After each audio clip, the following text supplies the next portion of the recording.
Good afternoon, everyone. My name is Caroline Fountain. I'm the Communications Officer for the Greater Carolinas, and today we are boots on the ground again, now in California with Mariana Vimbela. She is an employee here in the Greater Carolinas, and she has been deployed to California for the last several days, helping with the relief efforts there after the wildfires.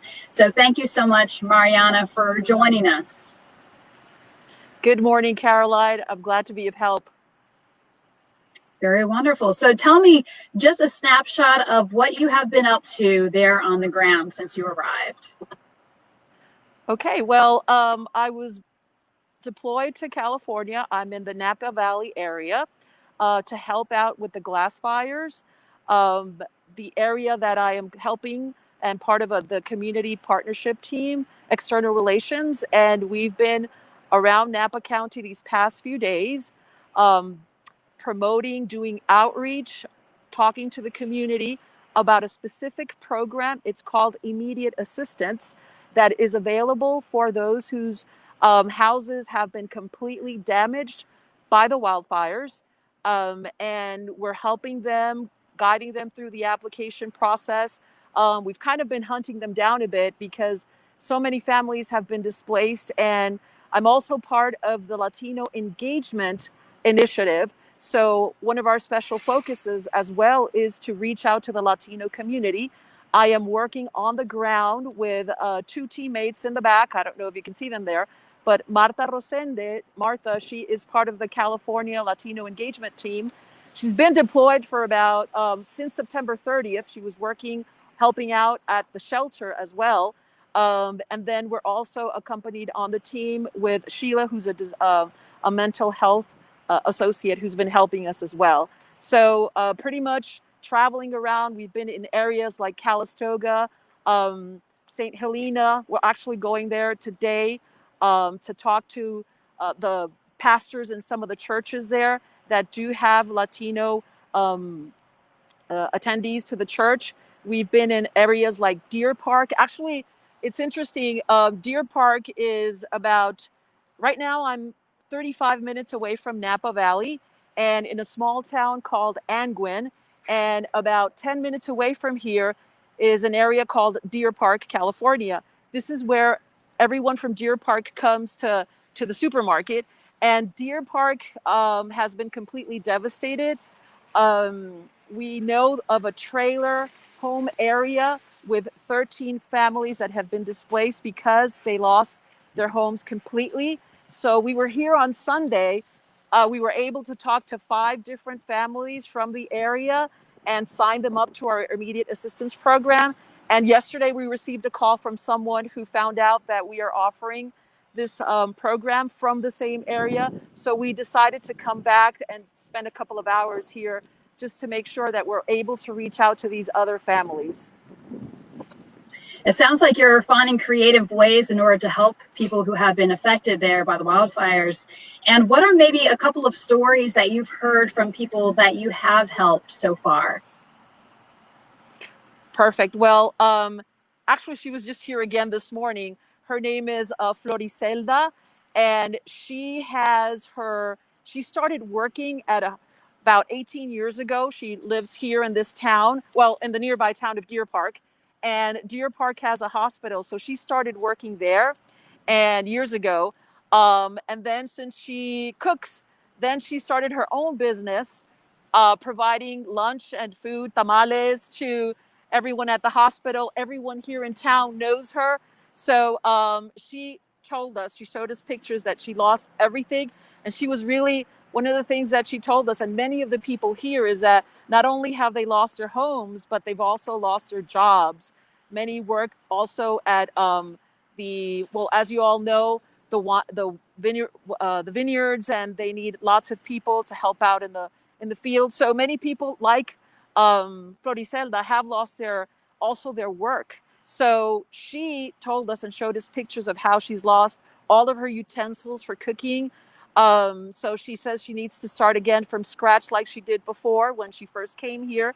So the interesting thing about her is, though, that everyone here in the community knows her. And she has also been the point of contact helping us to find others and leading them to us here. So that was very impactful, hearing how basically and looking at those pictures and how she has to start all over again. And she said, if I did it once, I can do it again. That's encouraging to hear how the community is coming together. And when you got there on the ground, you've mentioned that you've traveled quite a bit. And what does the landscape look like? Is everything burnt? Are our houses kind of, looking like, just destruction at this point? What are things looking like on the ground? Yes, totally. We have areas that are completely bushes, trees, all are burnt. Houses completely. The only thing that you can see is probably the stove or the fireplace that has remained. We've seen now a lot of places as well where you can actually tell where the fire stopped. And the fire department, the firefighters have done an awesome job, because then there are other areas where everything is completely destroyed, other homes, and they were able to save one or two homes within that area that was completely destroyed. So it's very impactful to see. And one of the things, Caroline, that we've been doing, yesterday we were in Santa Rosa, which is probably about an hour away from Napa, trying to one of the things that I have downloaded on my phone is the Red Cross app, emergency app. So we were talking with Marta and Sheila. What else can we tell the community? Because obviously, in some places that we have been, they've told us we weren't affected this time, but we were affected by the wildfire 2 years ago or 3 years ago. So giving them advice about preparedness has also been an important thing that we've been doing recently. And I've been telling them our website, redcross.org, in Spanish, cruzrojaamericana.org. But I've been showing them how easy it is to download the app, especially here in California, where we know there's different natural disasters. Right now it's wildfire. Right now it's like also heat warning. We know that there's a certain time of the year where there are mudslides, and then every day-to-day things that may happen, right? First aid, they might need some information or how to do certain things if they're caught in a certain situation. So we've been doing that too as well, sharing with everyone the importance. Sorry about that. Sharing the importance of being informed and being prepared and knowing what to do as much as possible. One thing that you really bring to the table, Mariana, is that you're bilingual. You speak Spanish, you speak English, you're able to reach out to the Spanish-speaking community there. And that is one of the things that you're bringing to the table as you're deployed in California. How have you seen that we have been able to reach out to Spanish speakers, and how you've been able to use your skill, your ability to help make sure that our services as Red Cross is available to all communities that are affected? One of the important things that we've been doing is looking for places where we know that Latinos go. So, for example, churches, certain supermarkets, reaching out to the priests, for example.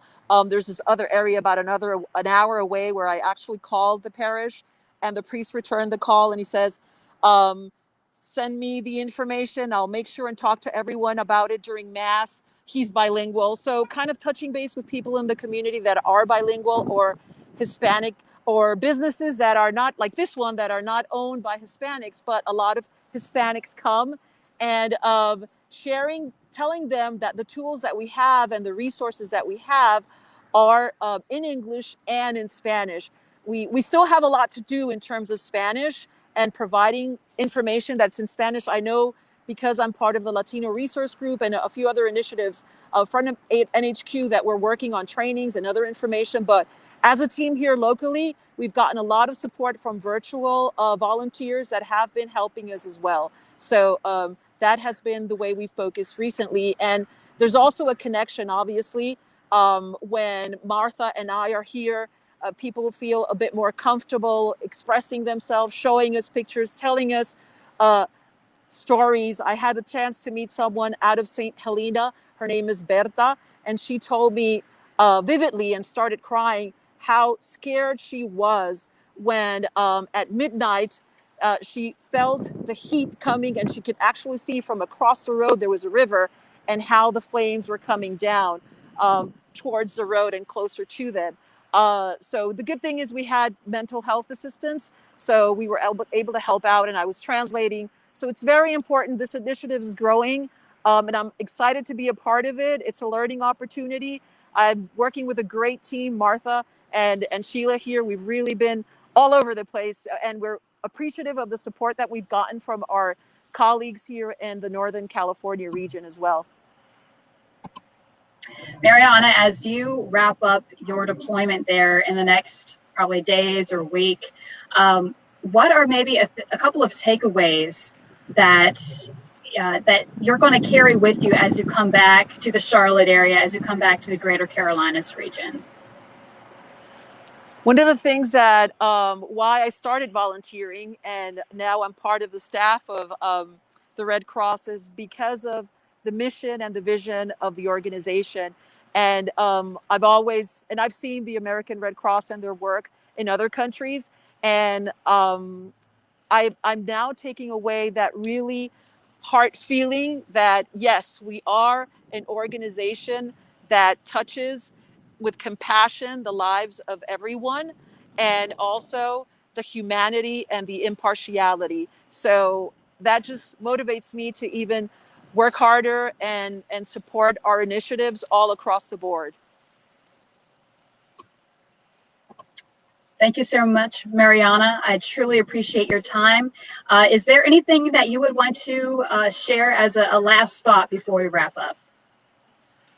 Well, basically tell everyone who's watching this live broadcast today that you can always donate. You can donate your time. You can donate money because it's important. Like this immediate assistance program really makes a difference in the lives of everyone here who's been affected.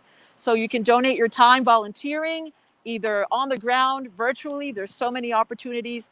Donating your, making cash donations, or we have different ways of supporting not only our local community, but also across the country, and also donating blood. So that's my message to everyone right now. Well, thank you so much, Mariana, for your time. Thank you, everyone who is watching this afternoon. And we will continue to interview and speak with folks who are deployed across the country as we experience this historic wildfire and hurricane season. Thank you so much.